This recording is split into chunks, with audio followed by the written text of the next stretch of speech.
Voy a ver si consigo los otros auriculares, vengo en un momentito. No hay problema, no hay problema.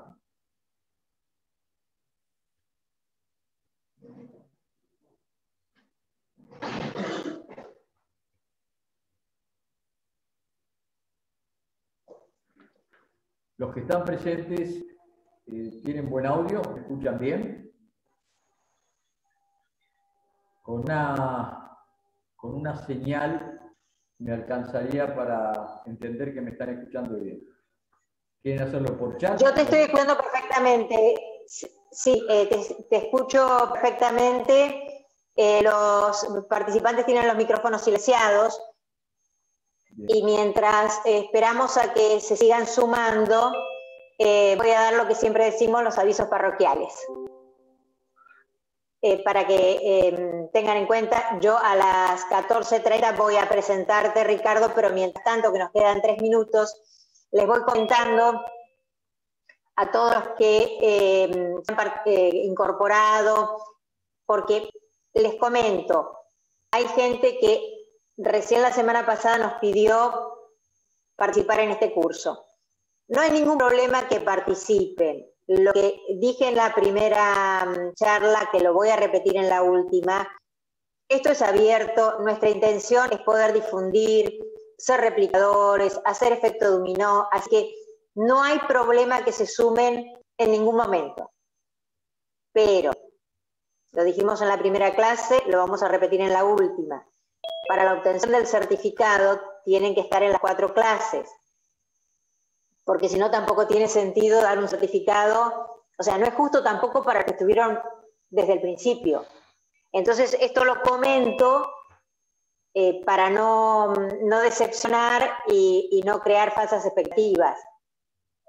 En realidad, el certificado es anecdótico, si se quiere, para nosotros y supongo, y espero que también para ustedes, porque el tema es que podamos aprender a los efectos de que todo nos sea más fácil a todos y podamos ayudar y coadyuvar a que precisamente el trabajo de ustedes se facilite y el nuestro, con la intencionalidad de beneficiar a los humanos y a los no humanos también.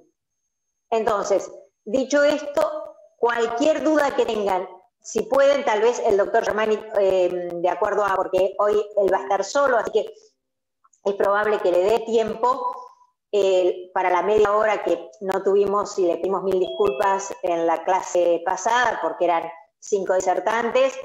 En este caso, creo que el doctor Germani en una hora y algo va a poder decir todo lo que tiene que decir para que les quede la media hora para apabullarlo a preguntas. Así que espero que así sea. Cualquier otra duda que tengan, o la pueden poner acá, o la pueden enviar al mail, lieda.k@gmail.com, que es donde se inscribieron. Si alguno todavía, por cualquier eventualidad, no ha recibido el drive donde se ha subido todo el material con que los profesores trabajan y van a trabajar en este curso, nos avisa, yo lo vuelvo a poner acá y vamos ya, porque son las 14:30 y una cuestión de respeto de horario. Yo sé que ustedes también son muy respetuosos del horario. Les quiero presentar al tercer disertante, al tercer profesor de este curso, que al igual que en el 2019, le agradecemos profundamente desde el Colegio de Abogados y del Instituto su participación. El doctor Ricardo Germani es abogado, es también docente y es ex juez de faltas de Bahía Blanca. Tiene una amplia experiencia con todo lo que tenga que ver con legislación provincial, legislación local y además, por supuesto, y como es obvio, en la práctica ha podido experimentar en sí mismo todo lo que tenga que ver con estas decisiones a tomar en diferentes casos que relacionen los demás animales. Así que yo ya dejo con el doctor Ricardo Germani, insistiéndole que cualquier duda la resolvemos en la última media hora, si es que nos da, y si no, nos mandan un mail o la ponen acá. Si quieren que les vuelva a subir el drive, me lo dicen. Buenas tardes a todos y los dejo con el doctor Ricardo Germán. Gracias, Ricardo. Gracias a vos, Regina. Bueno, buenas tardes, mucho gusto. Les agradezco profundamente la presencia de todos ustedes. Para mí es un gusto y un honor poder compartir esta charla con personal numerario de fuerzas de seguridad y afines. He visto por allí también algún participante de Fuerza Armada, si no me equivoco, algún oficial o suboficial numerario de tercer cuerpo. Así que, bueno, complacido por la presencia de todos ustedes. Mi disertación, lejos de ser académica, pretende ser un muestrario de cuestiones prácticas y en referencia al aval legislativo que tienen, es decir, el marco legal de donde surge y cómo se ponen en práctica para no salirse de ese marco. Yo estoy viendo, digo esto y nos abocamos directamente a los temas. Yo estoy viendo que ustedes estuvieron en las dos primeras, perdón, y veo que ustedes tienen la costumbre de dejar las preguntas en el chat. No quisiera desobedecer a la doctora Adi, que es la moderadora, por lo tanto, las preguntas que ustedes dejan en el chat, memorícenlas también para hacérmelas después, porque en lo personal yo no tengo ningún inconveniente en ir respondiéndolas, pero eso va a generar alguna interrupción que por mí, insisto, no hay problema, pero me parece que no coinciden con las indicaciones de la moderadora. Así que, en todo caso, lo dejo a criterio de la doctora Adri. No sé si he sido claro. Doctora. Perdón, que justo me agarraron comiendo unas almendras. Les comento los motivos, las razones por las cuales tienen los micrófonos silenciados. Por la experiencia que nosotros tenemos en Zoom, la verdad que por cuestiones prácticas nos resulta muy difícil manejar una audiencia de 100 personas con todos los micrófonos abiertos, porque por diferentes circunstancias se cruzan situaciones personales hasta de ángeles humanos o no humanos que interrumpen al disertante. Por eso es que yo no tengo la posibilidad, solamente lo tiene el anfitrión, que es el Colegio de Abogados, que en este caso lo maneja Ezequiel, de habilitar los micrófonos. Por eso la decisión, si nosotros trabajáramos a todo micrófono abierto, como hemos tratado de hacer en otras oportunidades, y que cada uno tuviera la posibilidad de en el momento que quiera interrumpir al disertante, nos ha pasado, lamentablemente, cosa que no se da en la presencialidad, que aparece alguien diciéndole algo al marido o al hijo, o aparece un perro ladrando, o aparece... Entonces, eso nos dificulta. Si son 20, por ahí no importa, pero en una audiencia de 100 o más de 100, como éramos estos días, es problemático. Ese es el motivo, esa es la razón. No tienen los micrófonos habilitados. Por eso les pedimos que hagan las preguntas y por eso nosotros las repetimos en el momento de la última media hora, tampoco para interrumpirte. Si vos querés, Ricardo, yo te puedo ir haciendo las preguntas. Si las quieren escribir, yo tengo el micrófono habilitado, te las puedo dar a medida que las vayan haciendo. Como usted guste, doctora. Para mí está todo bien. Bien. Vamos a lo nuestro. Sigo comiendo. Adelante. Tenemos que tener en cuenta, para poder abordar esta charla de una manera integral, que la mayor responsabilidad en la intervención de prevención para la custodia, eventual secuestro y alojamiento de lo que hemos dado en llamar animales no humanos, para esto es preciso determinar cuáles son los organismos que tienen facultad para hacerlo.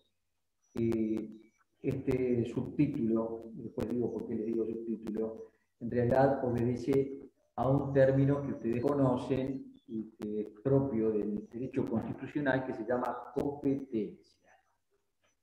¿Por qué tenemos que empezar por esto?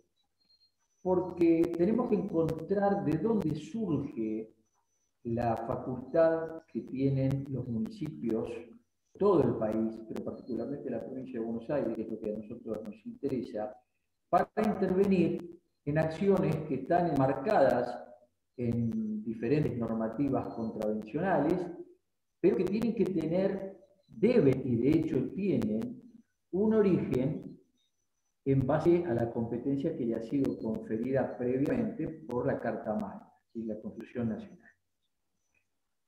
Por lo tanto, superado el primer escalón, tenemos que agregar lo siguiente. Ya tenemos el cuadro de la competencia como la herramienta fundamental para que los organismos intervengan en todo lo que tiene que ver con el tratamiento de animales humanos.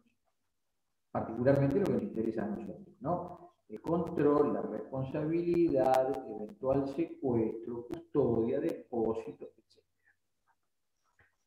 En este marco tenemos que determinar también de dónde surgen estas competencias que tienen los organismos de gobierno, en este caso vamos a leer Estado provincial y Estado municipal, de dónde le surgen, porque cuando nosotros tenemos dificultades para entender qué autoridad va a intervenir en tal o cual cuestión, no podemos menos que ubicar en el cuadro de las personas que tienen responsabilidad a los organismos que, además de tener competencia, tienen posibilidad de usarla.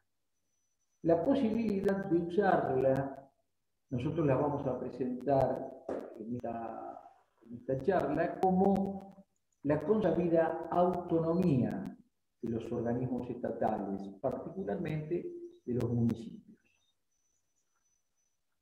En el marco de la autonomía para el ejercicio de la competencia, nosotros tenemos la posibilidad de atribuir estas competencias a los estados municipales. No podría ser de este modo si no tuviéramos el elemento autonomía. Yo creo que vamos a tener que definir de una manera, aunque más no sea introductoria, la cuestión de la autonomía, no de una manera demasiado exhaustiva, porque esto excede esta charla, pero es muy importante que ustedes repasen, porque yo sé que muchos de ustedes han pasado por la UCETICH en La Plata o la Escuela de Policía de Bahía Blanca, o eventualmente para algún integrante de otras fuerzas, como vi allí de ejército. Yo he sido profesor alternativamente de Derecho Constitucional, tanto en la Escuela de Policía como en la Escuela de Gendarmería. Por lo tanto, estos conceptos, si alguno de ustedes me tuvo, lo recuerda, y si no, lo recordará el profesor. Entonces, para subrayar el aspecto de las potestades que tienen los organismos de aplicación, le hace gobiernos estatales, municipalidades, en el marco de sus competencias, decimos que estos estados, para utilizar esta herramienta, necesariamente deben ser autónomos. Y de hecho lo son porque, sin necesidad de remontarnos a los autores que nosotros hemos visto, como Vidal Campos, Sánchez Viamonte y demás, sabemos que los estados municipales están compuestos por tres órganos fundamentales, que son el Ejecutivo, el Deliberativo y un órgano de justicia que todavía no tenemos, más allá de la proclama de la reforma del 94. Y cuando digo proclama, digo porque realmente fue una proclama la insistencia por generar un organismo de justicia municipal que pueda exceder los límites de las contravenciones de tránsito y abocarse a otras que sean de mayor profundidad, de mayor incidencia en la sociedad. Pese a eso, todavía existen algunas discusiones respecto a la posibilidad de que los juzgados contravencionales puedan utilizar el remanente de autonomía que les viene del organismo ejecutivo, porque todavía algunas cuestiones son revisadas por, en algún caso, el departamento administrativo del municipio o en otros casos por el propio Consejo Deliberante. No existe aún en el marco de la autonomía dada al Ejecutivo y al Deliberativo igual tratamiento para el órgano de justicia, que es lo que ustedes conocen como justicia de falta o justicia contravencional. Sin embargo, esto nos permite a nosotros, esta visión panorámica nos permite poder ingresar al terreno de el órgano estatal autónomo que por serlo ejerce su competencia y la ejerce de qué manera. Esto es lo que nos tenemos que preguntar. Todos sabemos que existen tres clases de competencias que nos vienen de la Constitución Nacional. Son las competencias propias, las competencias ajenas, las delegadas y las concurrentes. Fíjense, eso yo lo voy a marcar como una casualidad, pero después, a poco que nos vayamos adentrando en la parte más específica nuestra, se van a dar cuenta por qué lo marqué, si me permiten, con cierta ironía. Fíjense qué casualidad. Entre las competencias propias que tienen los municipios, muchos del país, muchos de la provincia de Buenos Aires, y en particular el de Bahía Blanca, entre esas competencias propias, en las facultades reglamentadas del órgano deliberativo de la Ley Orgánica de las Municipalidades, aparece que una de las facultades de competencia propia es el cuidado y la protección de los animales. Hemos llegado al punto de partida. Todo lo demás fue introductorio para poder darle fundamento a qué son las herramientas, de dónde vienen y por qué deben ser utilizadas. Voy a poner el primer pontón. Ley Orgánica de las Municipalidades, facultades reglamentadas del Consejo Deliberante u órgano deliberativo, como más le guste, entre ellas esta que es reglamentaria, no menor a la potestad que tienen los órganos deliberativos para hacer leyes materiales, que son ordenanzas. El hecho de que estemos hablando de facultades de reglamentación no las hace más pequeñas, eso digo no menor. Esta facultad de reglamentación que tiene el órgano deliberativo pone entre las competencias propias, artículo 27 de la Ley Orgánica de las Municipalidades, pone la competencia propia la obligación de los municipios de hacerse cargo de la protección y el cuidado de los animales. Desde acá quiero abrir el abanico para partir en varias direcciones que nos permitan a nosotros darle un fundamento legal a todas las actividades que tienen relación, me remonto al principio de la charla, a todas las actividades que tienen relación con la protección de los animales no humanos. Bien, en este marco, nosotros ya podemos afirmar que tenemos un precepto constitucional previo, que es el que desde la Constitución Nacional, que le da la autonomía a los municipios en su artículo 23, pasa por la Constitución de la provincia y la división de los poderes provinciales y municipales. Desde ahí a la Ley Orgánica del Municipio, que le obliga al municipio por facultad reglamentada a hacerse cargo de los animales y protegerlos, ahora tenemos que ver en cuáles normativas de prevención y sanción punitiva acompañan a esta facultad constitucional. Cuando yo digo cuáles normativas punitivas, tenemos que enumerar algunas que ustedes ya conocen y otras que no son, no digo que no sean conocidas, pero no son tan comunes. La más común de todas, que es la que involucra la competencia de la justicia contravencional de una manera directísima, es la ley de tránsito. En sus dos expresiones, la provincial 13927, que es bien específica respecto a los animales, porque se enfoca desde el tratamiento de desplazamiento o tracción a sangre, y su correlato nacional, que es la ley 24449, que en un solo acápite, en uno solo, hace referencia al tránsito de animales por la vía pública.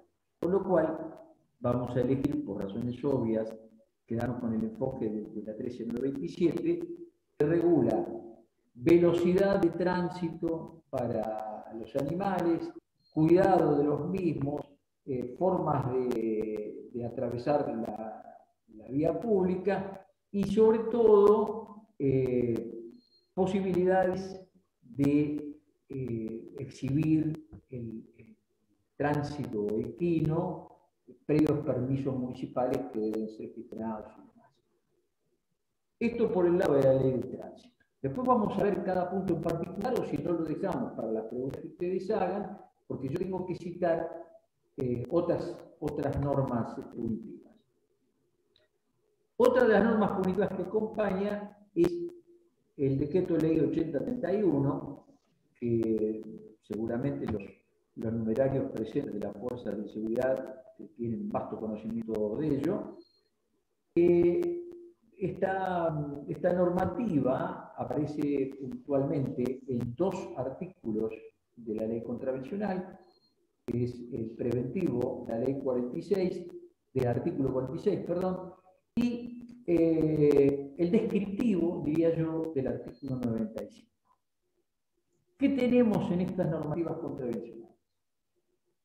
El artículo 46 regula el tipo de infracción, la tipicidad de la infracción que se cometería frente a la conducta de la tenencia de animales peligrosos.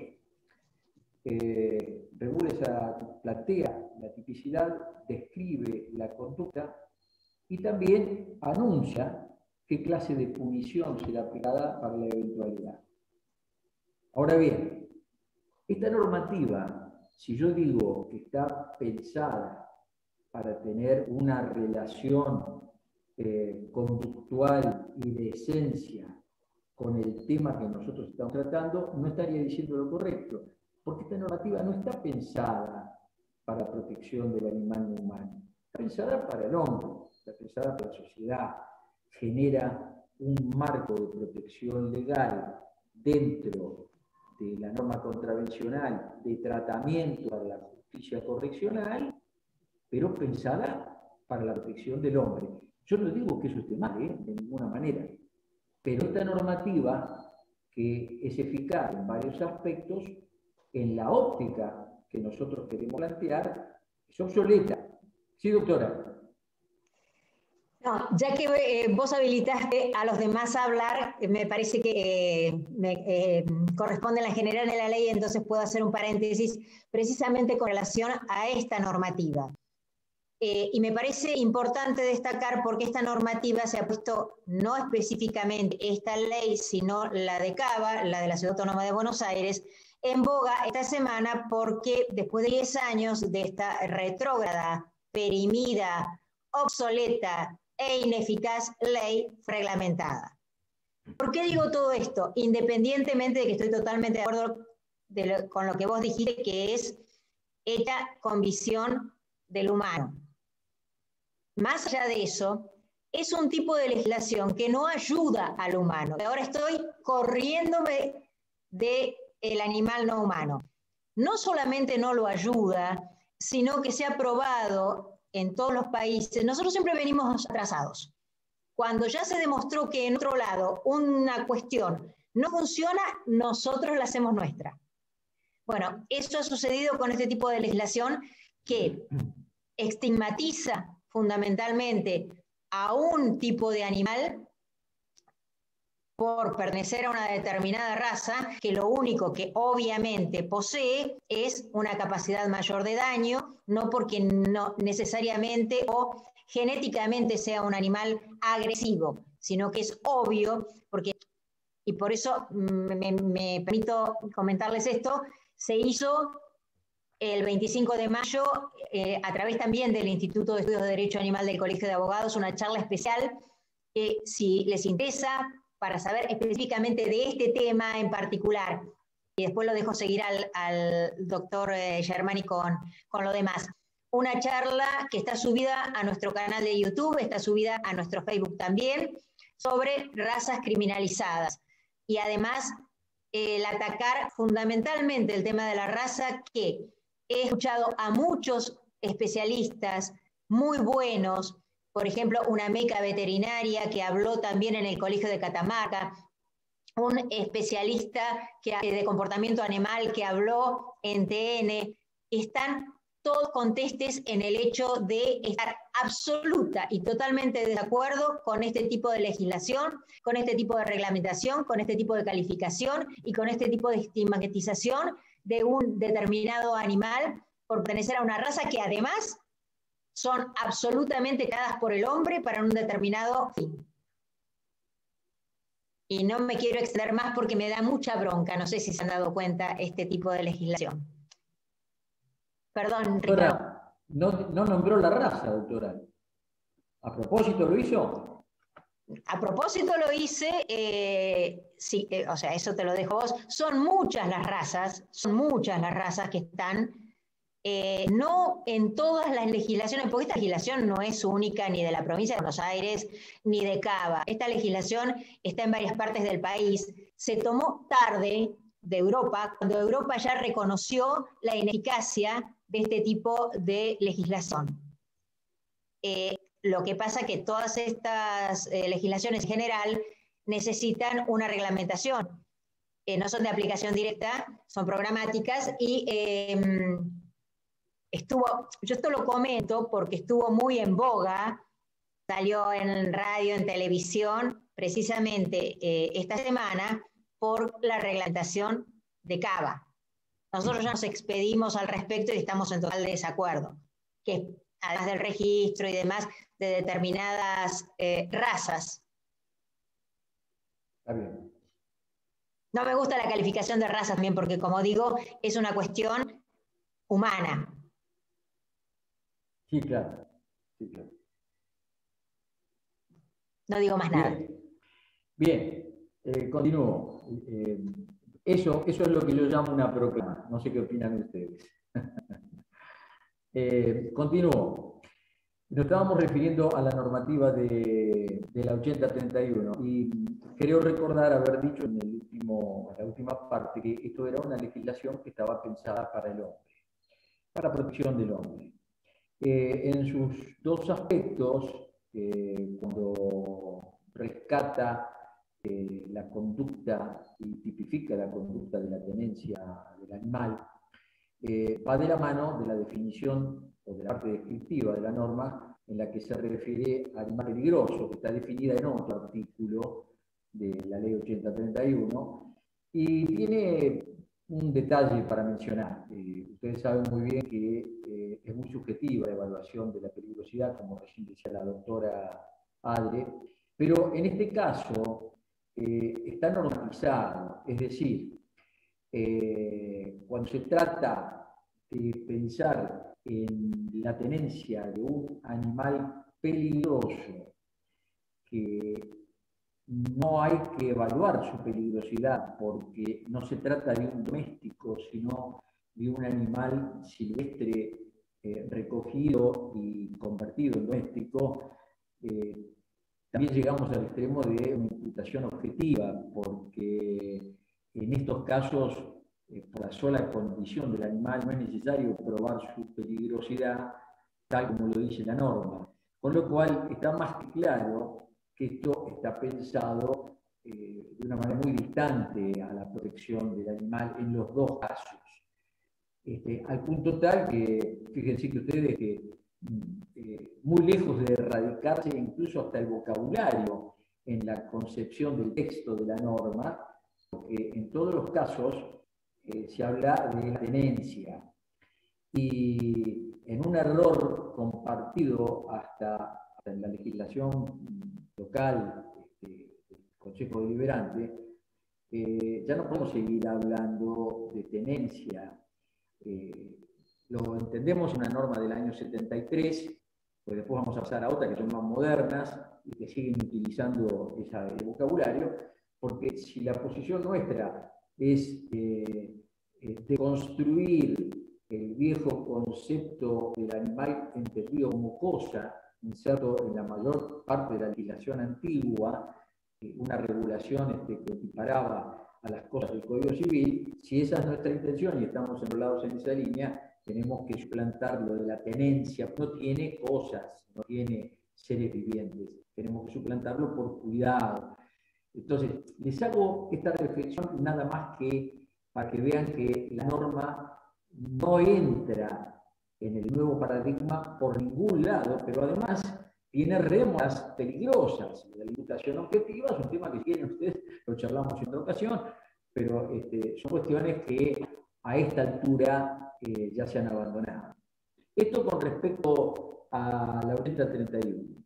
Con respecto a la ley de tránsito, acá tenemos situaciones en las que el abordaje no se puede hacer, los procedimientos que surgen de la ley de tránsito no se pueden hacer a partir solamente, o no se deben hacer a partir solamente de la inestimable colaboración policial que se tiene siempre para estos procedimientos. ¿Por qué? ¿Por qué? Acá les pido un ejercicio de memoria, porque voy a citar puntos que dije en el comienzo de la charla.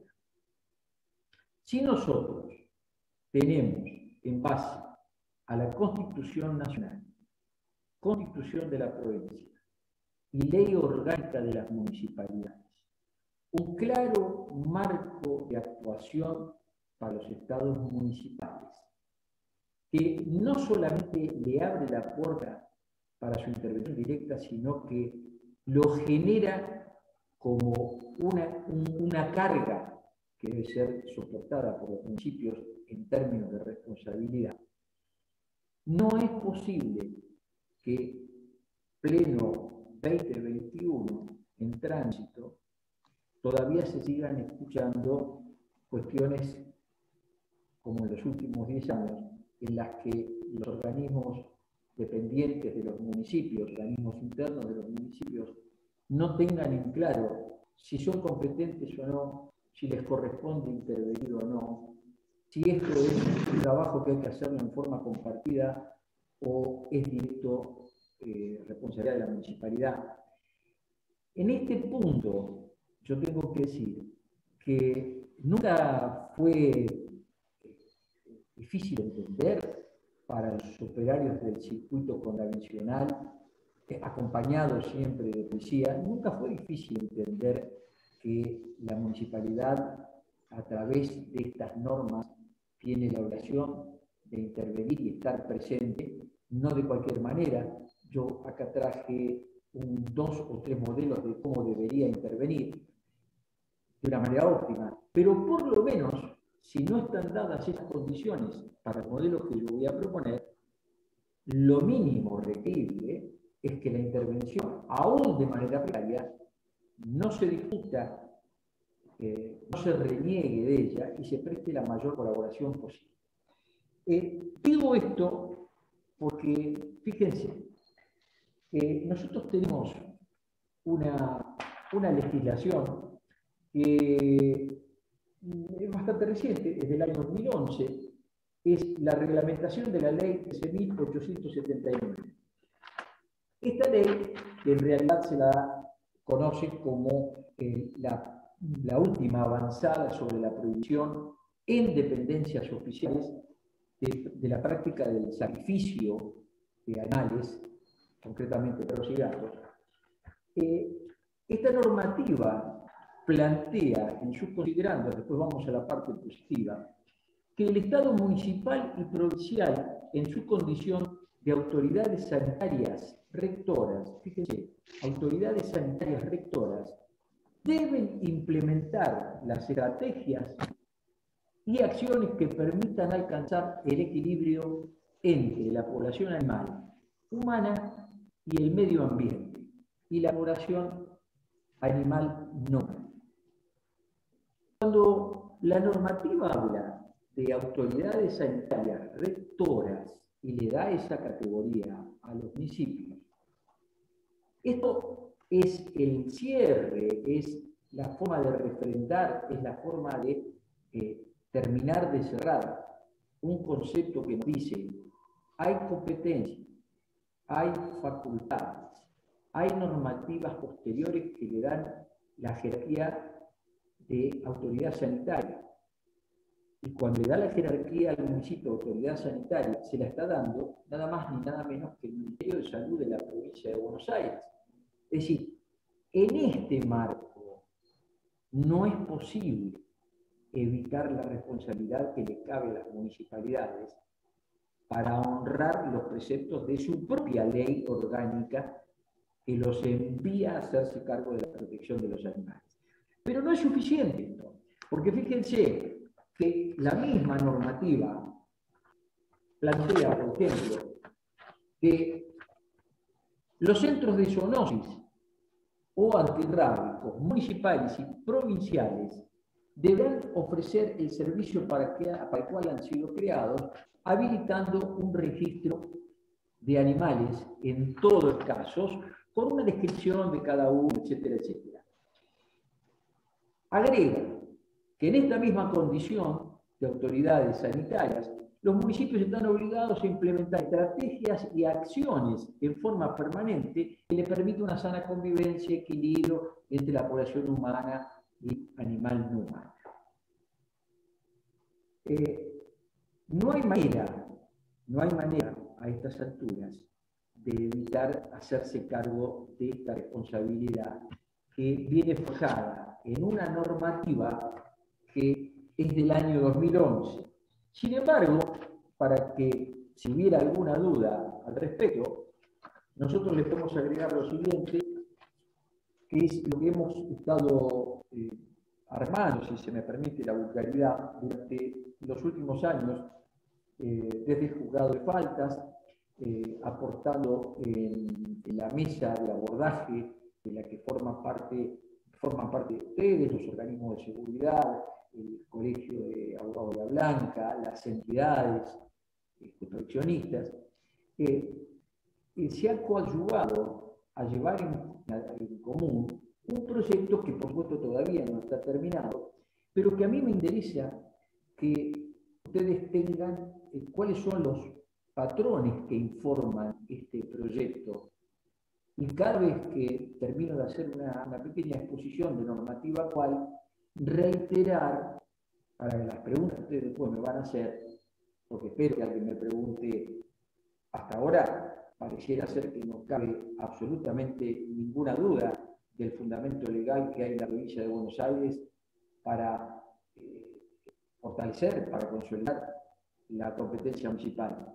Así que lo dejo por un segundo el tema porque tengo grandes esperanzas de que alguien me pregunte, ¿y entonces por qué no ocurre? Bueno, pregunten lo que les parezca después, ¿no? Pero mi intención es llevarlos a ese escenario.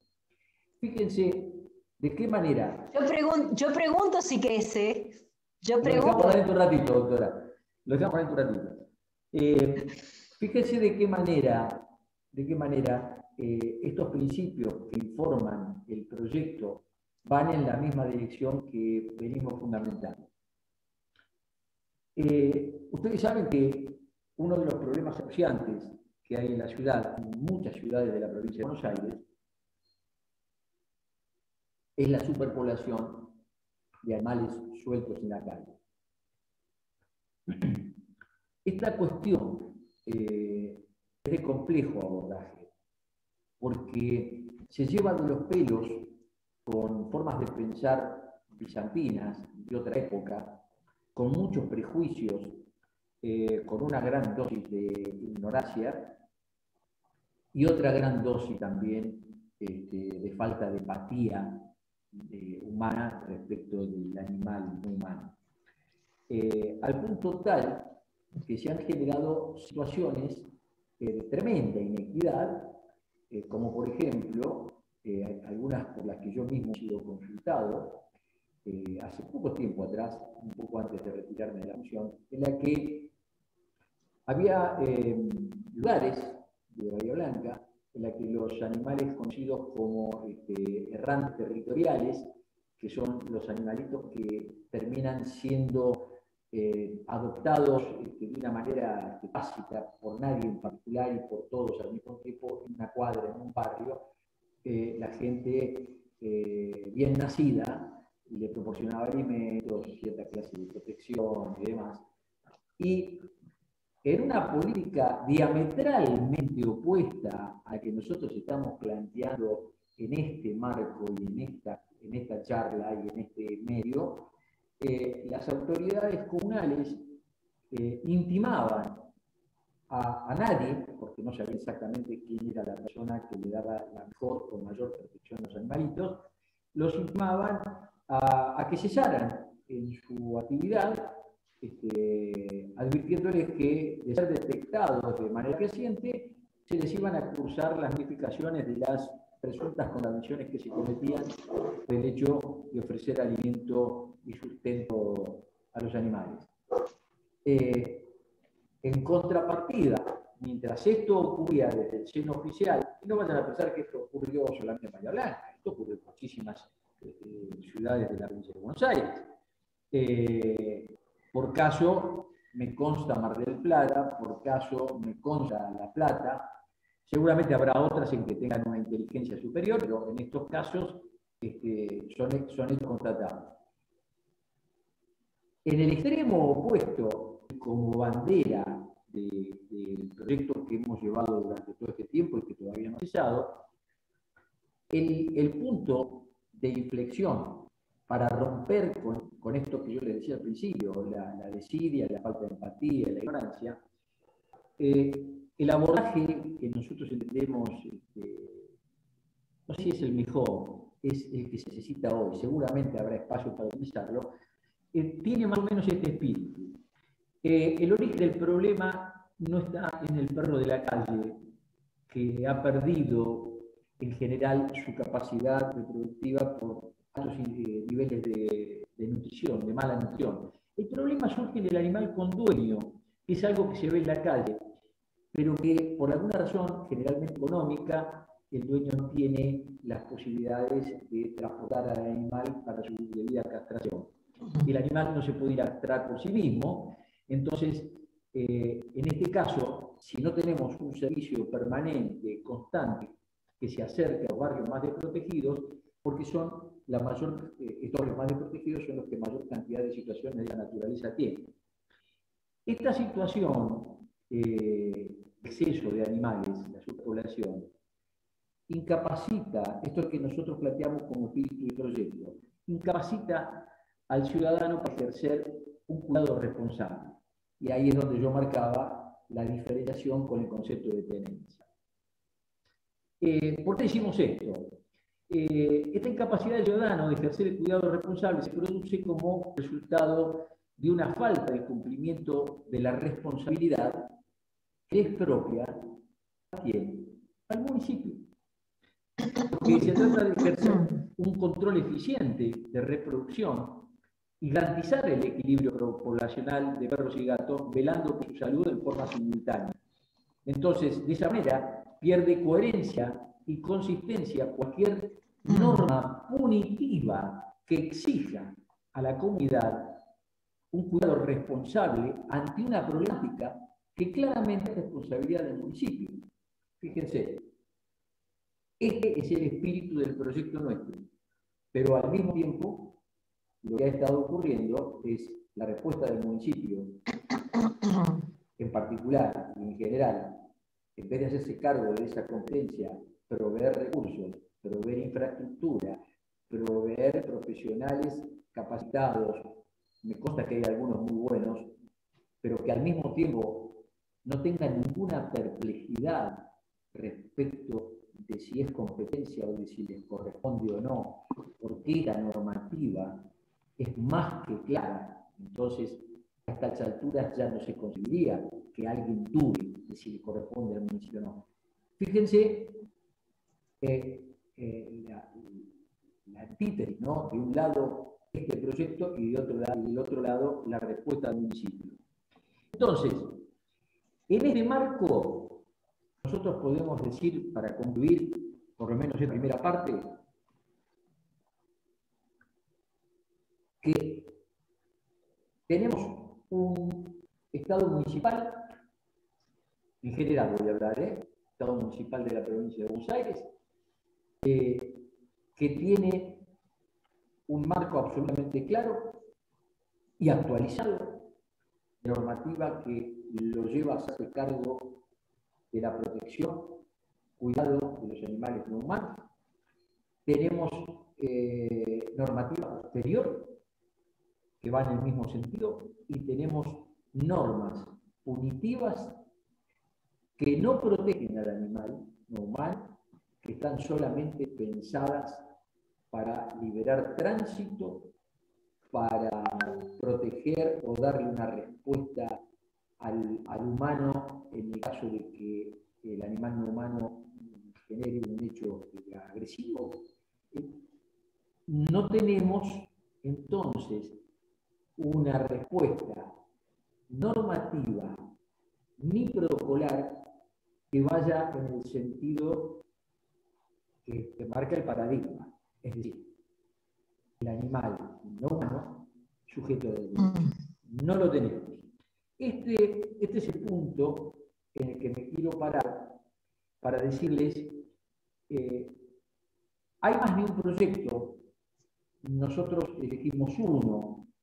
Cuando digo nosotros me refiero a un pequeño equipo que venía armado desde la época de mi función en el Tribunal de Faltas, que después ayudó al trabajo general de la mesa del Consejo Deliberante. Sin embargo, este proyecto aún no ha sido revisado por el Consejo Deliberante porque sencillamente entendimos que primero había que darle tratamiento al que trabajó toda la mesa en general, porque yo creo que lo podríamos de una manera humilde denominar 2 o 3 normativas que entendemos que no deberían faltar de cualquier ordenanza que surja a partir del trabajo que hace la mesa. Nosotros de ninguna manera planteamos que este proyecto debe suplantar, reemplazar, de ninguna manera, porque yo mismo he visto y he hecho el seguimiento junto con los colegas en el Consejo Deliberante y con todas las representaciones de la parte de seguridad, etcétera. Me parece que es un proyecto innovador, es un proyecto superador, pero me permito, con el debido permiso de la directora, mencionar 3 o 4 cuestiones, no más que eso, que entiendo que por una cuestión de necesidad real no deberían faltar de la próxima ordenanza. Y tienen relación con lo siguiente. He elegido la cuestión, digamos, procedimental, en la que estos artículos vendrían a suplantar los viejos procedimientos que había respecto a animales sueltos. Empezamos por entender que el animal suelto, además de generar una complicación para el libre tránsito, expone su propia seguridad y su propia salud. Entonces enmarcamos estos artículos en lo que vengo diciendo, la necesidad de darle una protección efectiva al animal. Definimos también animal suelto como ganado mayor o menor, bovino, bubalino, equinos, prestar atención a esto, porcinos, caprinos, ovinos y por supuesto canes y felinos. Definimos vía pública, no voy a agregar nada con esto porque están definidas en vías normativas, pero me interesa marcar esta parte que viene. Cuando abordamos la parte procedimental de la reincidencia respecto de los señores cuidadores para reemplazar tenedores de animales no humanos, nosotros entendemos que la cuestión de una infracción de abandono o descuido que ha permitido el tránsito del animal no humano en la calle, perdido o abandonado, en líneas generales, entendemos que dentro de un plazo que no supere los 6 meses siguientes a la última infracción, el cuidador se convierte en reincidente. Este es un tratamiento un poquito más, digamos, exigente que lo que existen en el proyecto de ordenanza y en la ordenanza vigente hasta el día de hoy. Es un poco más exigente. Tenemos que hablar del secuestro para los casos en que no se pueda conseguir la presencia del responsable, del cuidador, del propietario del animal suelto. Para estos casos abordamos la cuestión del secuestro con la aprehensión animal por autoridad de aplicación y ubicación del mismo en lugares que no perturben o impidan la seguridad del tránsito, pero que les asegure también un buen pasar al animal humano en términos de protección. También planteamos la pena accesoria que se impondrá al reincidente. Planteamos la alternativa del decomiso para darle un mejor destino al animal para casos de abandono y falta de atención que no impliquen la constatación de maltratos, que allí tendríamos que dar intervención al Ministerio Público Fiscal. Y fíjense, este artículo de controles, nosotros en todo de acuerdo con la normativa vigente que involucra la responsabilidad municipal, planteamos que en todos los casos que se compruebe la existencia de animales sueltos en la vía pública, la autoridad de aplicación deberá proceder de inmediato al secuestro de los mismos, colocándolos en lugar donde no puedan representar peligro ni para terceros ni para ellos mismos. Ahora después voy a ser más explícito en esto. La infracción contemplada en el artículo 1 dará lugar a la retención y depósito en dependencias municipales de los animales hallados en estado de abandono o de ambulantes. El Departamento Ejecutivo Municipal dispondrá el lugar donde serán depositados, asegurando que los animales reciban adecuada manutención y cuidado, debiendo ser esto en dependencias municipales y en un todo cumplimiento con el decreto reglamentario 4669 del 73, que regula la ley de profilaxis contra la rabia. ¿Por qué es necesario tener en cuenta la derivación que hacemos a esta normativa de la rabia, que seguramente es un tema que va a abordar mi querida Jessica cuando le toque su disertación? Yo voy a hacer solo una mención de la normativa de la 8056 solo en la parte que hace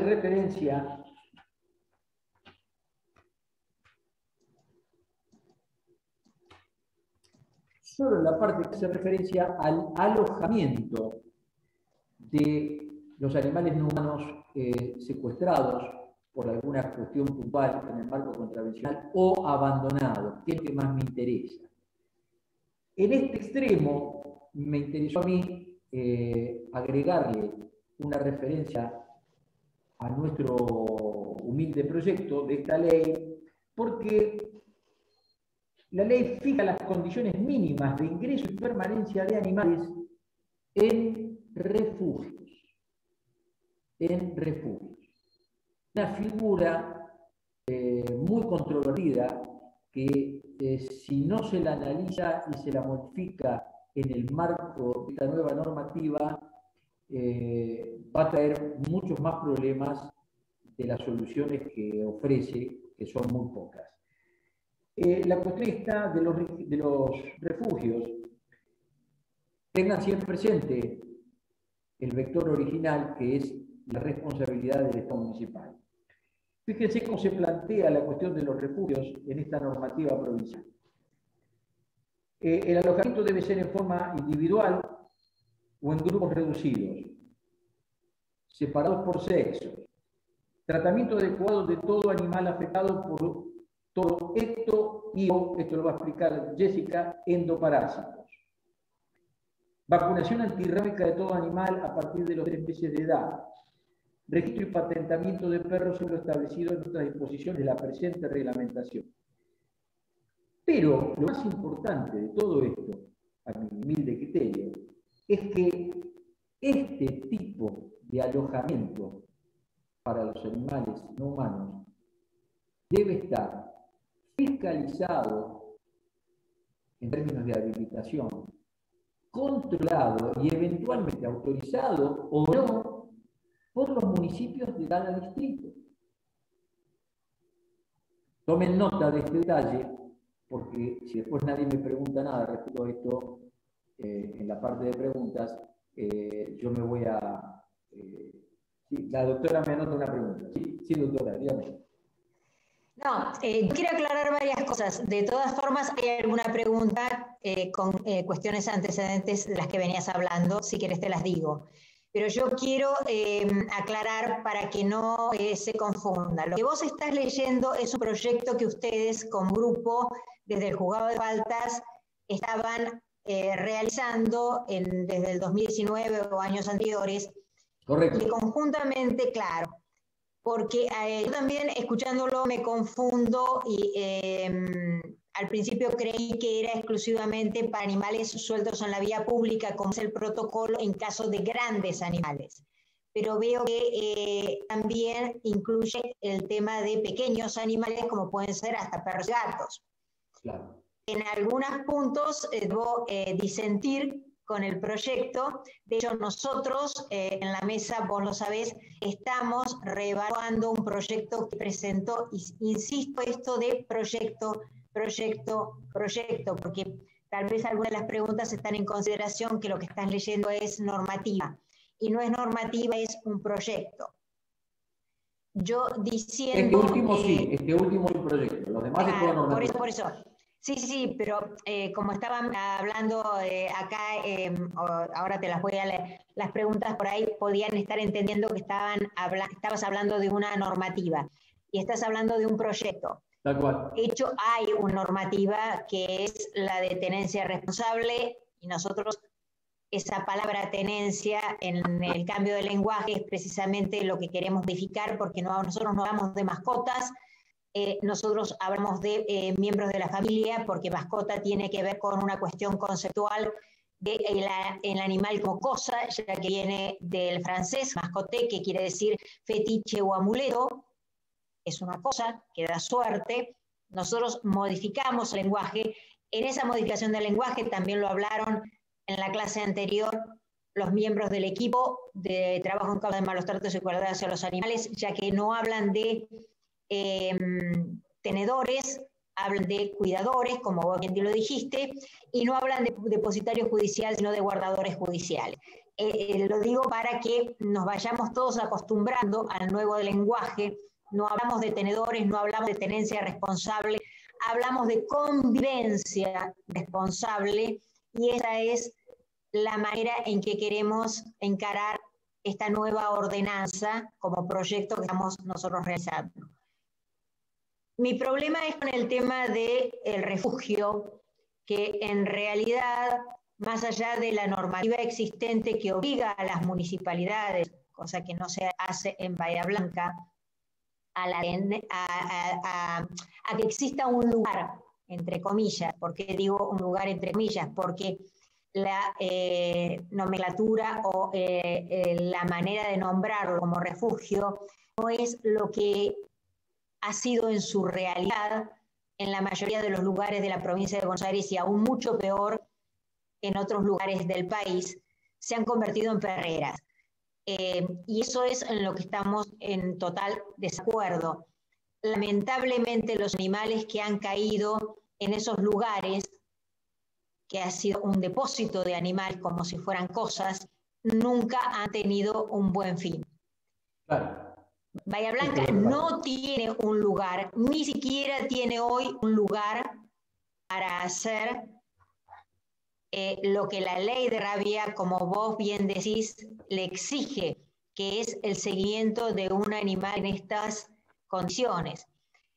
De la misma manera que se habló en la primera y en la segunda clase, para todo debemos contar con la buena voluntad de las personas, cualquiera esta sea, no solamente las ONG, sino los miembros de cualquier organización que no esté ni reglamentada, ni inscripta, ni nada, ni siquiera conformada, o los independientes, o me ha pasado de agradecer muchas veces a los bomberos que han sido los que han sacado un animal del canal y se lo han terminado llevando a su casa.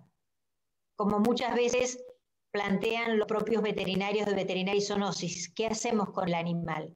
Nos lo llevamos a nuestra casa porque no hay... Yo por eso quiero dejar claro esto, porque si no pareciera que Bahía Blanca tuviera un lugar. No lo tiene, en ninguna parte. Y de hecho, el mismo Parque Independencia, cuando ha sido, y vos lo sabés muy bien, Ricardo, ha sido lugar de, no quisiera decir tránsito, porque ha sido de muerte. Muerte. De muerte. Tortura y muerte. Para animales que han terminado, ya sea por el juzgado de faltas o por otro organismo que lo dispuso, siendo llevados ahí, han muerto. Entonces es muy finito y hay que tratarlo muy bien y ver cómo se puede solucionar este tema que, como bien dice Ricardo, la reglamentación provincial y aún las leyes nacionales, fundamentalmente en el caso de la rabia, determinan que debe existir ese espacio, ese ámbito, ese lugar. En Bahía Blanca no existe. Yo quería dejar esto bien claro. Igualmente te voy a leer unas preguntas porque vienen de lo que vos estuviste hablando antes. Flavio Martín te pregunta, ¿las leyes 13.927 y 13.871 son provinciales?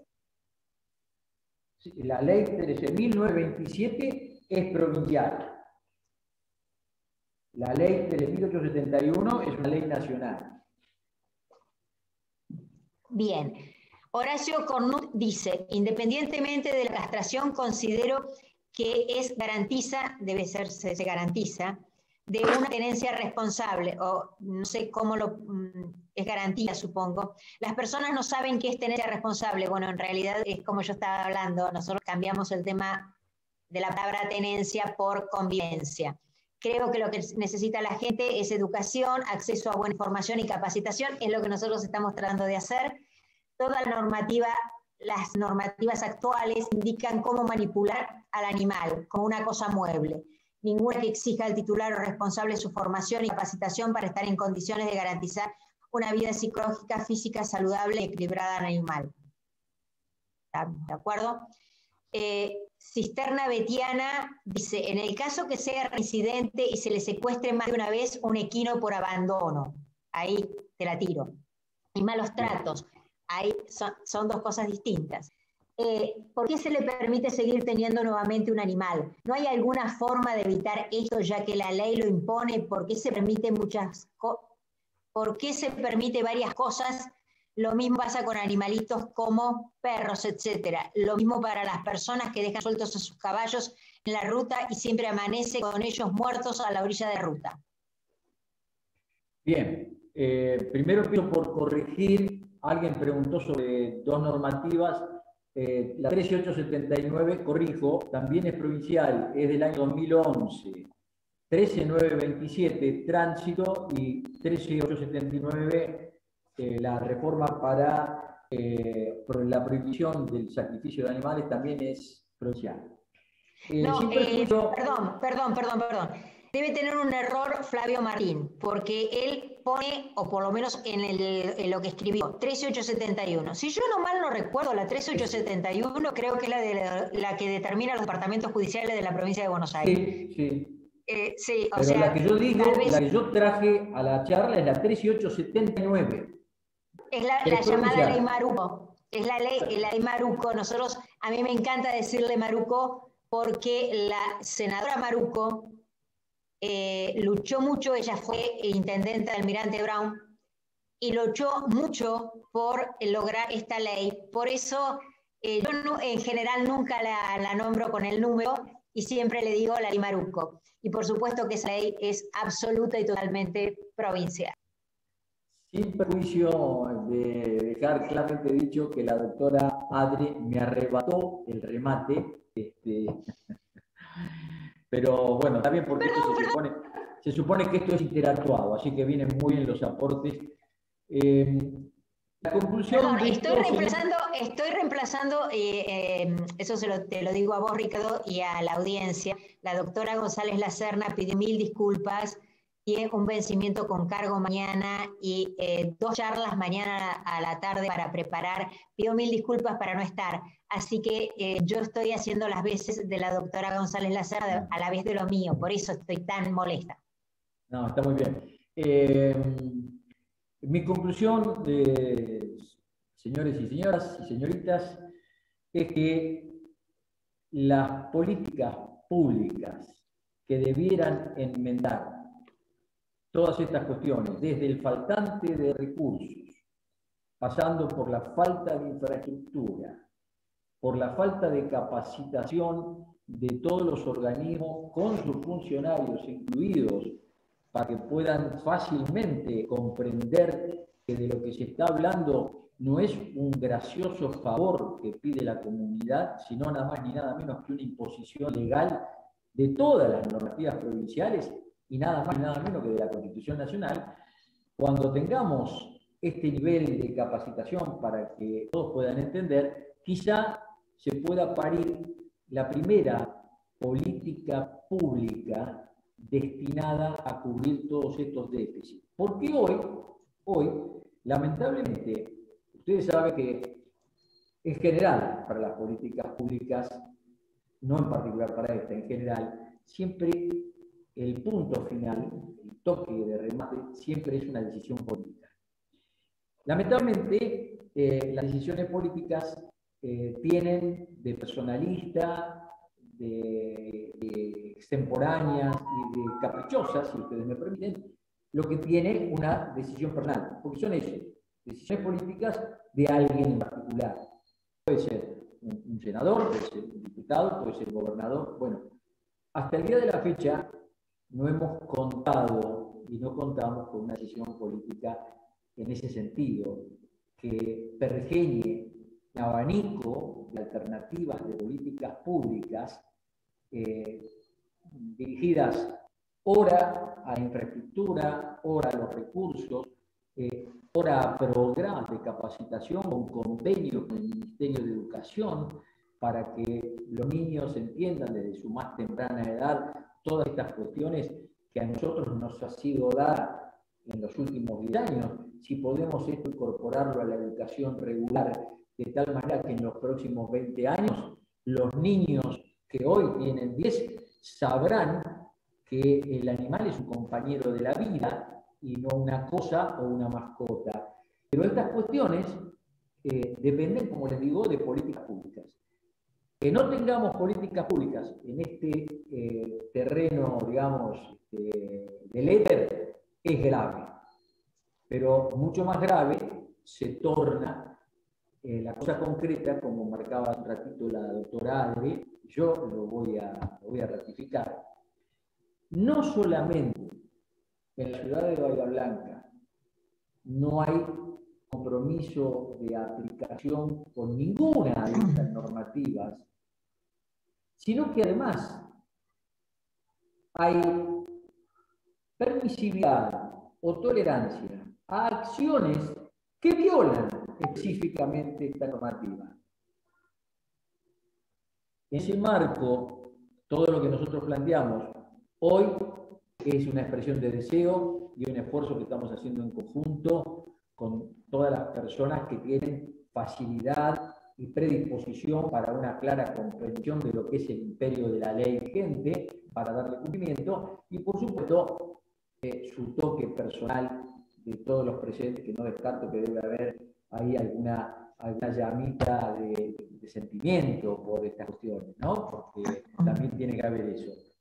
La verdad es que estas políticas públicas no existen. Si ustedes quieren hacerme alguna pregunta más concreta, con mucho gusto. Alguien me preguntaba algo, porque todavía me queda hablar del protocolo de Quinos, claro. Alguien me preguntó algo respecto de los caballos. Si me pueden repetir esa pregunta porque no tengo a la vista. Sí, lo que estaban diciendo era el tema de por qué no se le... Bueno, una de las cosas que era importante que vos destacaras en la respuesta a Betiana Cisterna, porque dice, en el caso de que sea reincidente y se le secuestre más de una vez un equino por abandono y malos tratos, yo quería que le explicaran la diferencia. Bien, no. Y además, ¿por qué se lo devuelve el animal? Bien. Cisterna, le cuento. Yo, con toda humildad, vengo a representar un poco todo lo que ocurre antes de que intervenga el Ministerio Público Fiscal. ¿Por qué digo esto? Porque nosotros acudimos o tomamos conocimiento de alguna situación compleja, con un equino, por ejemplo, siempre dentro del marco contravencional. Un equino suelto en la calle, vía pública, en la ruta, o atado y dejado abandonado, o transitando dentro de un predio, pero libre. Todas estas cuestiones caen dentro de la competencia de la justicia de faltas, de acuerdo a la normativa de la ley 1927, que es la que le mencioné al principio, la ley de tránsito provincial. Cuando nosotros acudimos, lo voy a decir en pasado y después voy a explicar por qué lo digo en pasado. Cuando nosotros acudíamos ante una situación de esta naturaleza, el procedimiento que habíamos pergeñado nos marcaba que había que dar parte simultáneo a los inspectores municipales y a la policía de la provincia de Buenos Aires, porque previo a la intervención directa, nosotros no sabíamos si además de un animal suelto en la vía pública, claramente en una situación contravencional, nos íbamos a encontrar con un animal víctima de malos tratos. Entonces, en la recorrida se avisaba, policía de la provincia, inspectores municipales, se ponía al tanto o se le daba una alerta temprana a un veterinario que bien podía ser policial o que bien podía ser municipal, para dos efectos. La sorpresa de encontrarnos con maltratos evidentes o de aquel tipo de maltrato que personal municipal o policial no puede detectar por tratarse de, por ejemplo, algún golpe interno, una eventración, cuestiones de estas que son de más difícil detección y que por ahí la orden o el permiso para el traslado no hacían más que agravar la cuestión del animal, queriendo producir un desenlace siniestro. Entonces, para evitar todas esas cuestiones, la normativa era acudir de esa manera. Si no había malos tratos y el veterinario autorizaba el traslado, la idea era poder alojarlo en caballería. Ante la negativa de caballería, ya sabíamos que no existía la posibilidad de un espacio proporcionado por el municipio, que es lo que venimos viendo.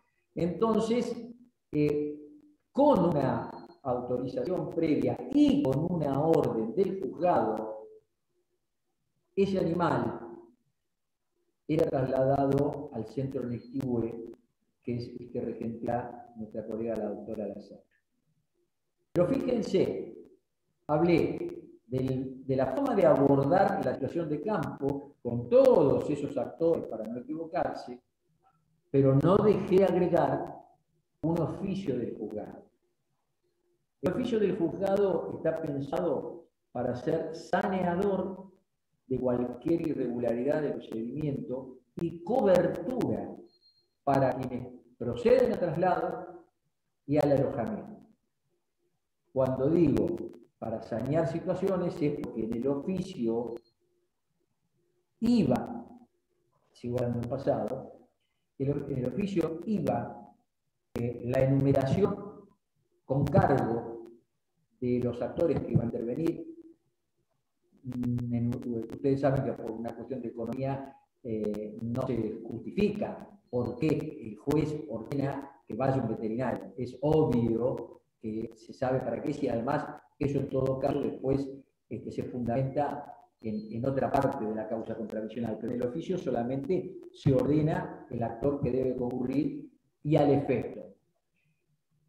Eso en relación a las necesidades del procedimiento, pero además para la cobertura, por si por alguna razón ocurriera alguna cuestión que agravara la situación del equino en el transporte o en el momento del alojamiento, esa conducta había sido, esa forma de proceder había sido ordenada por el juez, de tal manera que las personas que producían traslado, que realizaban el traslado, quedaban exentas de responsabilidad. Es un tema para discutirlo, pero nosotros lo hacíamos de esa manera, y también para liberar de responsabilidad a la persona encargada del centro de alojamiento del equino, atento a un desenlace producto de alguna situación patológica que no se hubiera advertido en el momento del traslado, y el oficio era dañador.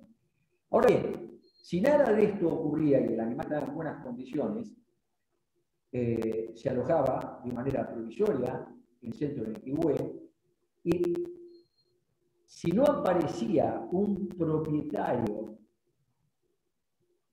se producía técnicamente lo que se llama decomiso del animal. Se le adjudicaba la guarda provisoria al centro, o a la persona representante del centro, porque no había forma de alojarlo de otra manera y había que sanear el vínculo jurídico con aquella persona que estaba a cargo del lugar del alojamiento. En cambio, si aparecía un dueño, había muchas otras cosas, porque no se entregaba de manera inmediata el equino al dueño. En principio, porque si había el secuestro del animal había implicado, aunque sea un día de alojamiento, ahí había gastos.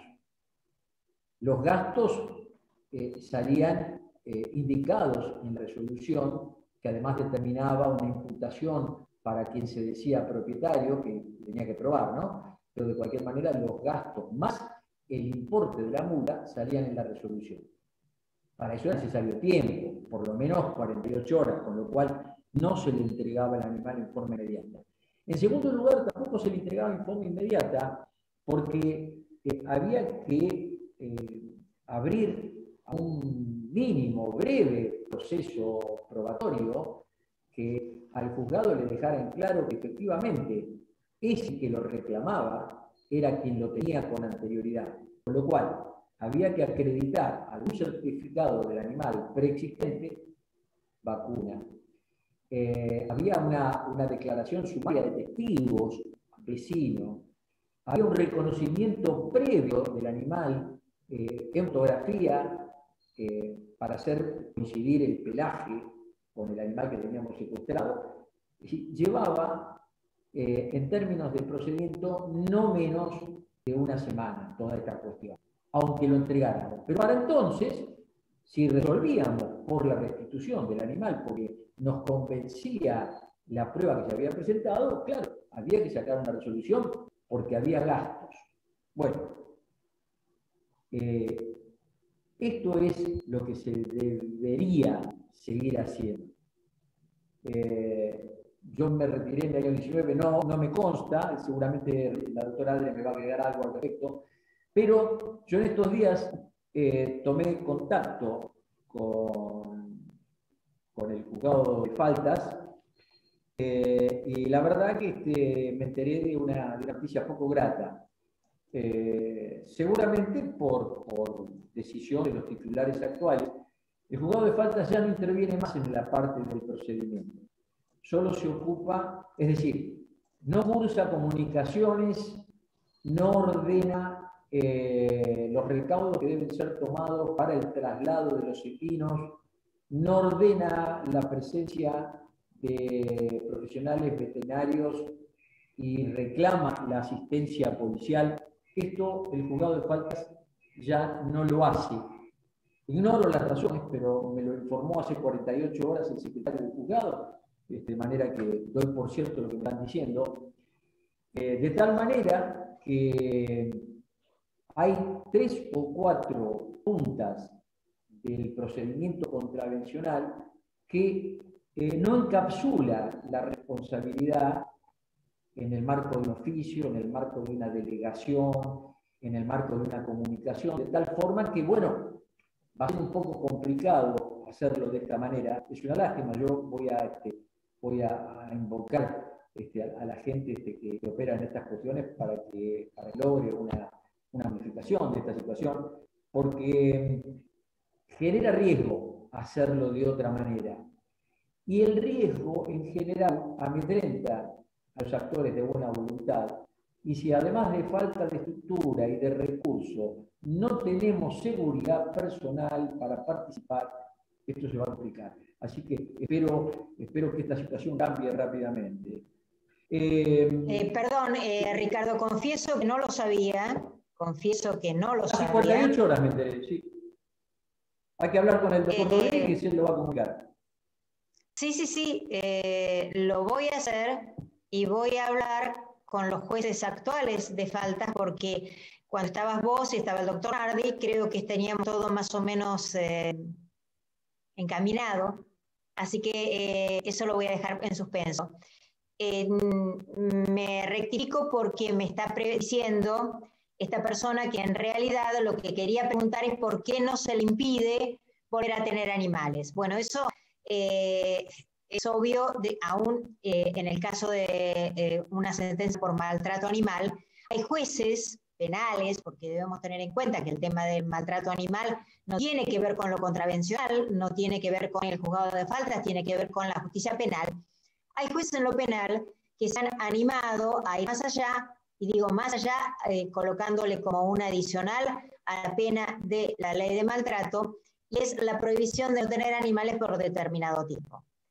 No debemos perder de vista que el juez no puede ordenarle a alguien o condenarlo a alguien más allá de lo que la ley le habilita de acuerdo al tiempo de la condena que puede utilizar dentro de la legislación. Es decir, la pena, y ustedes ya lo vieron en la primera clase, la pena de la ley de maltrato tiene como máximo 1 año. El juez penal no puede condenar a alguien por más tiempo de que la ley lo habilita.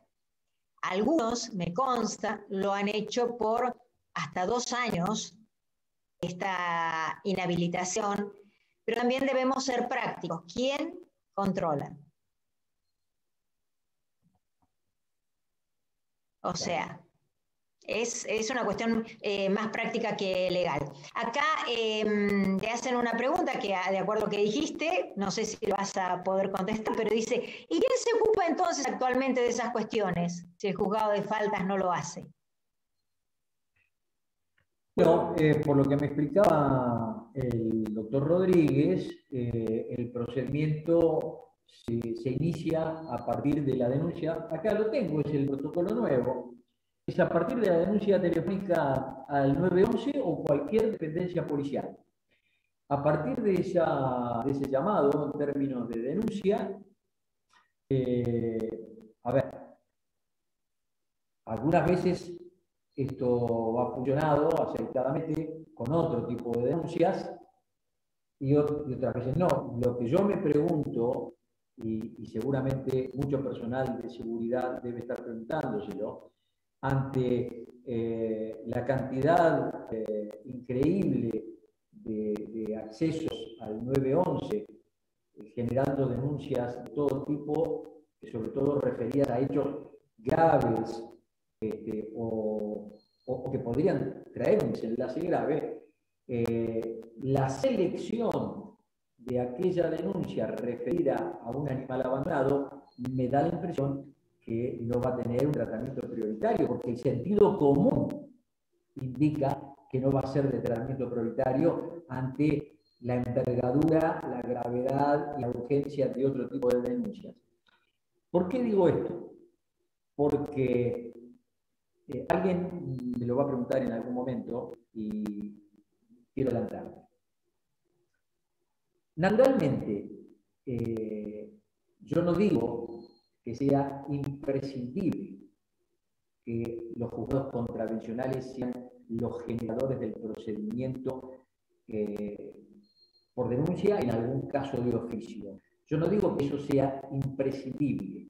Lo que sí digo es que ante la falta conocida que venimos hablando de recursos, ante esa perplejidad que aún se tiene en los órganos municipales para entender que la competencia no se discute y que hay que asumirla porque así lo dice la ley, y ante la falta de recursos económicos puestos en estos proyectos y en el cumplimiento de la normativa vigente, venía bien que el juzgado de faltas, en todos los casos, sea el agilizador, el pecunizador del procedimiento. Ahora, en alguna ocasión, alguien, en términos de elogio, ¿no?, respecto a la justicia contravencional, manifestó algo así como qué bien que haya un facilitador de buena voluntad. Lo de buena voluntad, por supuesto, lo agradecí en aquel momento, pero yo tengo la necesidad de aclarárselo, particularmente al personal de seguridad interviniente y de fuerzas afines. Ustedes saben muy bien que en el cuadro de la justicia actual tenemos, para hacerlo muy sencillo y muy rápido, tenemos un juez que entiende las causas, que es el tercero imparcial. Tenemos un ministerio público fiscal, que es el que trata de convencer al juez que el acusado es culpable de lo que se le imputa. Es el fiscal que lleva la acusación adelante. Y por otro lado, tenemos el defensor que defiende al imputado, acompañado de los intereses del particular damnificado algunas veces, con querella en alguna, sin querella en la otra. Es el cuadro de la justicia penal. Nosotros, la justicia contravencional, hoy todavía en la provincia de Buenos Aires, no tenemos fiscales. La justicia contravencional de la ciudad autónoma sí tiene fiscales, lo cual me parece maravilloso. Nosotros no lo tenemos, pero la falta de conocimiento de algunos legisladores o de contracción al estudio, para ser más benévolos, sin querer, nos ha dado una ayudita imprevisible para ellos. Es decir, la antigüedad de la ley nuestra, la 8751 del año 73, si bien no nos ha permitido tener resortes modernos como fiscales, nos ha permitido quedarnos en el viejo concepto de la justicia de instrucción. Aquella anterior a la reforma del 98, ¿no está por ahí el doctor Garrido? No, creo que no. No, porque es un tema para discutirlo con el doctor. Ustedes saben que en el año 98 se produjo la reforma. Perdón, Ricardo, quedan 5 minutos para las 16, ¿eh? Ya termino. En el año 98, antes de la reforma que unificó a los criminales con los correccionales, era posible que los juzgados penales hicieran la instrucción de las causas. Ustedes recordarán que son personal policial, no sé si hay gente de esa edad, no creo, pero ustedes son jóvenes, pero en aquella época la instrucción la llevaba adelante policía, acompañado por las directivas del juez de la causa, que acompañaba toda esa instrucción, ordenando los extremos de la instrucción. A nosotros, en la justicia contravencional de la provincia de Buenos Aires, nos quedó esa facultad de actuación instructoria que nos permite, como en el caso que yo recién le decía, iniciar un procedimiento ante la sola denuncia, sin necesidad de que el procedimiento lo desarrolle completamente la parte de inspectores municipales o la ayuda policial, que vendrían a ser un poco las veces los fiscales. A nosotros se nos permitió eso, quedamos con la categoría y la calidad de los directores de la causa que instruyen. Por lo tanto, la parte en la que el juzgado de faltas recibía una denuncia, o bien del particular, o bien de los vecinos, o bien de policía, que ponía al tanto al juzgado de turno que estaba ocurriendo esta cuestión por un animal suelto en la calle al galope con peligro propio para terceros, el juzgado intervenía, ordenaba medidas urgentes, se producía el cese de la infracción a partir de una intervención rápida, esto es captura del animal, después hacemos el procedimiento, mandamos el oficio, buscamos al propietario, ordenamos el alojamiento o convocamos al Ministerio Público Fiscal porque el animal está lastimado. Pero la intervención rápida, según mi humilde criterio, se ha perdido a partir de esta. Ricardo, te digo porque nos quedan 3 minutos, me gustaría, yo confieso 2 cosas. Primero, estoy sorprendida, ayer cuando me lo mandaste, yo ese protocolo no lo tenía, y me atrevería a preguntar si ese protocolo fue reformado, unilateralmente hecho por el juzgado de faltas. Lo voy a consultar porque no lo sé. Si así fuera, me parece que no corresponde porque ese protocolo lo conformamos desde la mesa de abordaje de la problemática, cuando era de la mesa de la problemática, hoy es mesa de abordaje de la fauna urbana del Consejo Deliberante, entre juzgado de faltas, veterinaria y zoonosis, caballería, fiscalía y centro de recuperación equino Iquihue. El único extremo en el que interviene en forma directa el juzgado contravencional es en el punto segundo, letra D, donde se le requiere a todo el personal interviniente, acá no hay ningún enumerario del juzgado, no hay secretaría, se le requiere a todo el personal que intervenga, que en este caso es Dirección de Veterinaria y Zoonosis, personal de caballería,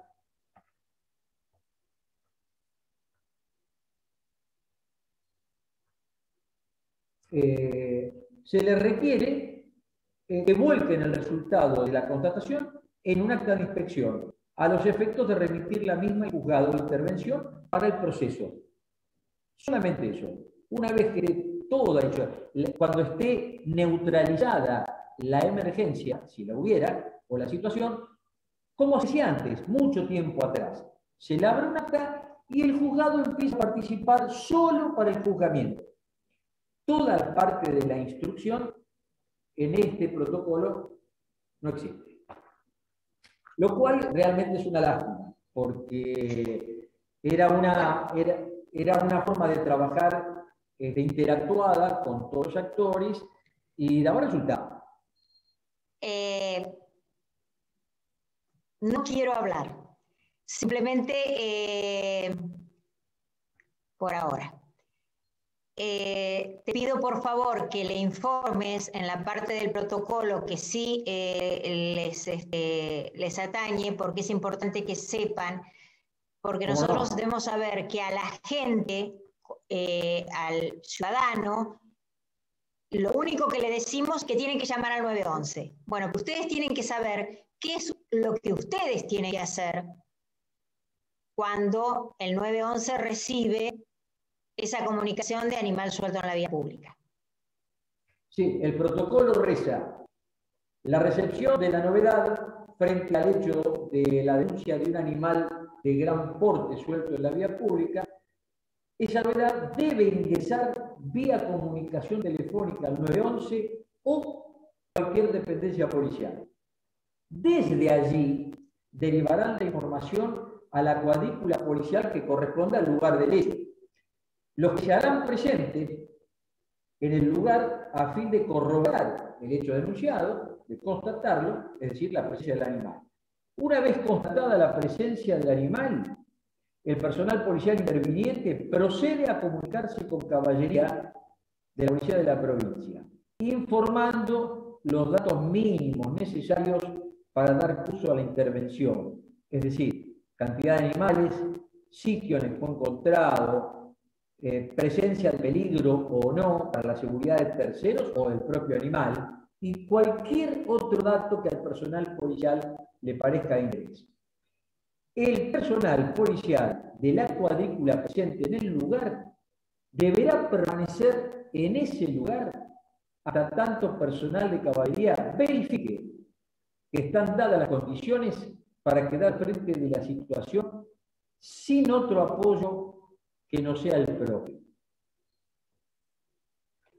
En caso de resultar necesario para el estado de salud que se encuentra el animal, policía, siempre policía, hará contacto con la Dirección de Veterinaria y Zoonosis de la Municipalidad de Bahía Blanca, a fin de que designen el numerario que se constituirá en el lugar que les he indicado por el personal de caballería interviniente, con el objeto de, bueno, ya saben lo que hace el personal veterinario, diagnosticar al equino, opinar sobre la conveniencia o inconveniencia de mover al animal, en caso de detectarse heridas o rastros evidentes de maltrato, consignarlo especialmente en el acta, e igualmente si de la clínica surgiera la presunción de maltrato que no es detectable en el lugar, lo que determinaría la remisión de las actuaciones al Ministerio Público Fiscal.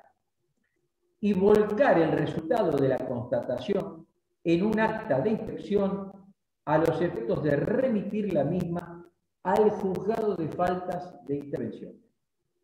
Es decir, que todo este trabajo de campo lo debería hacer policía. Más aún, en caso de que el veterinario designado, de acuerdo a las circunstancias y características del caso, lo estime pertinente, gestionará acompañamiento de una consigna policial para poder preservar su seguridad, tanto en el arribo al lugar como el tiempo que se extienda su intervención y su posterior retiro. Todas estas actividades, incluyendo remitir las actuaciones al juzgado de faltas, son actividades en cabeza del personal policial. El acta formal de la comprobación que va a ser enviada al juzgado de faltas la tiene que labrar caballería.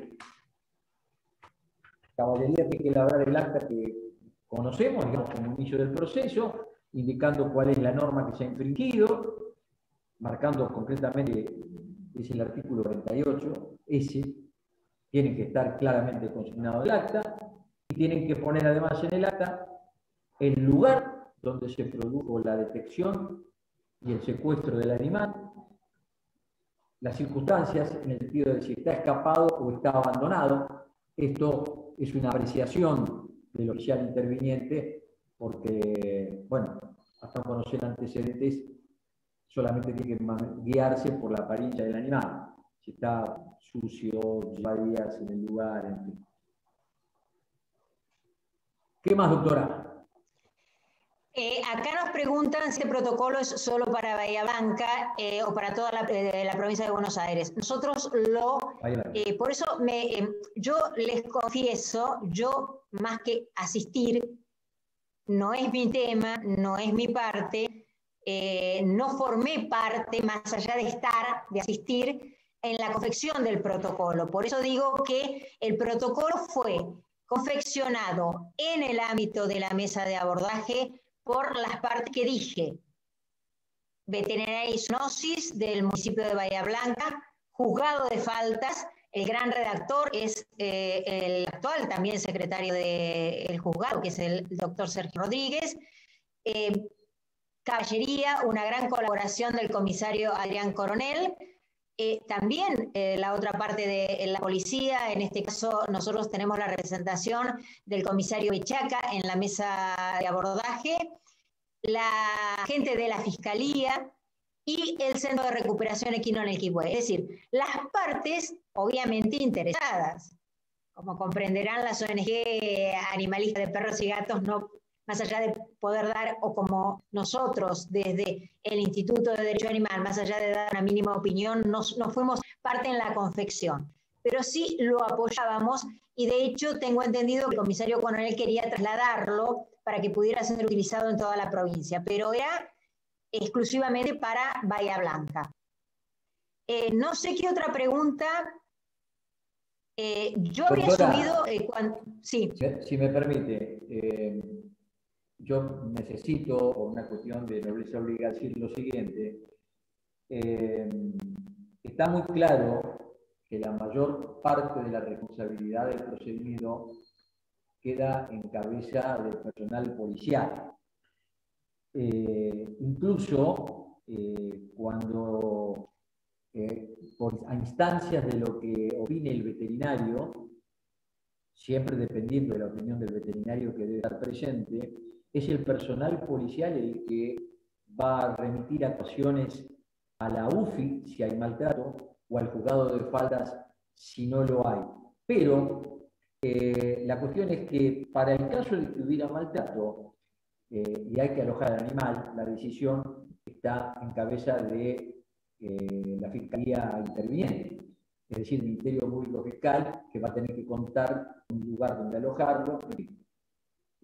Nosotros sabemos, ustedes ya lo han visto en las anteriores, la Fiscalía Departamental de Bahía Blanca y la Fiscalía Especializada han dado un paso superador en estas cuestiones. Ellos estas cuestiones las tienen resueltas, trabajan muy bien, de una manera muy organizada, y cuando se trata de alojar a los animales, la relación con el centro del Quihue es aceitada, fluida. Ahora bien, fíjense que está muy claro la intervención policial, está muy clara la intervención del Ministerio Público Fiscal para el caso de maltrato, las derivaciones están muy claras, pero tengan presente todo lo que vinimos hablando en la primera hora.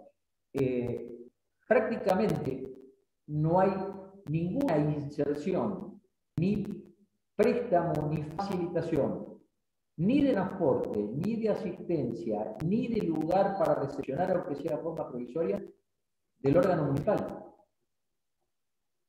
Y no se olviden que, gracias a Dios, para beneficio de los animales, de cada 10 animales, 7 son secuestrados en causas contravencionales. Digo gracias a Dios porque no estamos fuera de maltrato.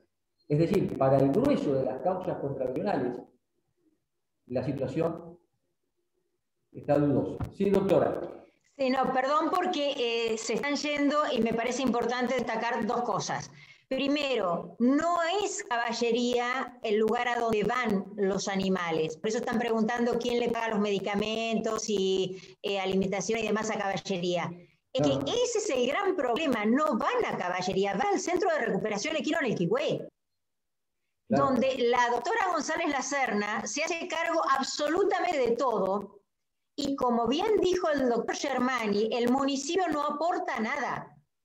Y cuando entregan los animales, esta gente lleva un animal en muy buen estado, vacunado, porque le tienen que hacer todo el control de anemia equina y demás, vacunado, alimentado y recuperado, y el municipio no ha resuelto, porque supuestamente no tienen las herramientas legales para hacer, que se aplique una sanción monetaria o sea, si no, habría que hacerle a mi juicio, desde el punto de vista civil, un enriquecimiento sin causa. Así que esto es todo laburo, plata, esfuerzo, pasión del Centro de Recuperación Equino en el Quihue. Quiero que lo tengan bien en cuenta. Otra cosa que también es importante, Ricardo, porque por ahí que no queda claro. Nosotros no tenemos una fiscalía especializada. El equipo es, como dije el otro día, es un equipo voluntario, gratuito, que no tiene ninguna intervención y además no se derivan, no se utilizan recursos ni humanos ni económicos de la Procuración y de la Fiscalía para nada en esto. Lamentablemente son las 16:11. No queda sé. Bastante más todavía. Queda muchísimo, pero lamentablemente se nos va el tiempo. En cuanto a la ley provincial 14107, que detesto profundamente, espero que no se les ocurra aplicarla de alguna manera práctica en Bahía Blanca, porque la oposición va a ser muy grande. Estamos trabajando en esto, y cuando les digo esto, los invito, para no extenderme más, los invito a escuchar a los especialistas. Y cuando hablo de especialistas, hablo de especialistas en comportamiento animal, hablo de veterinarios especializados, no hablo de los opinólogos como puedo ser yo. Porque como bien dice un biólogo Ferrari, opinar no es medir. Yo estoy, si quieren, opinando. Les pido por favor que escuchen a los realmente especialistas, que hablan de la inutilidad de hacer estas calificaciones, aún en defensa del humano, porque no sirven, porque no son útiles. Es lo mismo que cuando hablan de control poblacional y quieren matanzas o sacrificio. No, independientemente de lo antiético, de la falta de ética, no sirven. Lo lamento mucho que el tiempo no sea suficiente. Sí. Perdón, yo le ofrezco para que usted ponga en consideración, en la medida de las posibilidades. Si veo que han quedado muchas puntas, yo tengo dos posibilidades para ofrecerle. O bien me las transcriben y me mandan por mail, o una oferta superadora. Si los tiempos dan y la administradora lo permite, en la próxima clase, al final, cuando termine la doctora Bojardo, si queda un espacio, yo no tengo ningún problema en abordar otro tema y responder todo lo que pregunte. Totalmente, nosotros no tenemos problema con el Zoom, nosotros no tenemos problema con el Zoom, pero por respeto, si les advertimos por ahí que vamos a hacer una clase con media hora más o algo por el estilo, la gente lo puede evaluar, pero muchos tienen que retirarse. Entonces, por eso le decimos que si quieren, hacemos una media hora más en la próxima clase para resolver todo este tipo de preguntas que nos resultan tan interesantes y además que nos posibilitan a todos seguir aprendiendo. Como guste.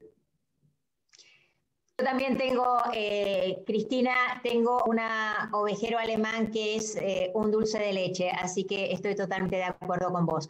Les mando un saludo muy grande, muchísimas gracias por haber estado y si pueden, por favor, la clase que viene nos quedamos media hora más y si les parece, en esa media hora les habilitamos los micrófonos, si están todos de acuerdo, para que puedan hacer las preguntas que quieran.